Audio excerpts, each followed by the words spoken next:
দশম শ্ৰেণীৰ বিদায়ী দাদা বাইদেউসকল আৰু শ্ৰদ্ধা ৰাইজ, জয় জয়তা শুনাবলৈ মোৰ সহস্ৰাব্দ পৰিমাণ জনাই মই এই কবিতা আবৃত্তি কৰিব ওলাইছোঁ। কবিতাৰ শিৰোনাম নতুন পৃথিৱী।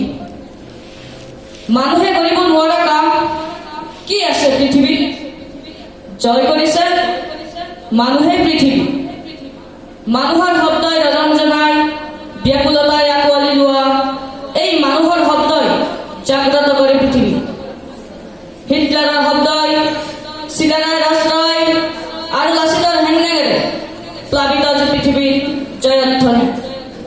আজি পৃথিৱীত মানুহেই সৃষ্টি কৰে নৱসৃষ্টিৰ নৱসংস্কৃতিৰ দুৱাৰ খিৰিকী খুলি ৰাখা, সোমাবলৈ দে গোট সেই নৱসৃষ্টিৰ নৱসংস্কৃতিৰ। নতুনত্বই বোলাই দিয়া যায় তোমাৰ হাত দুখন, চিঞৰা চিঞৰা চিঞৰা আৰু চিঞৰা জোৰেৰে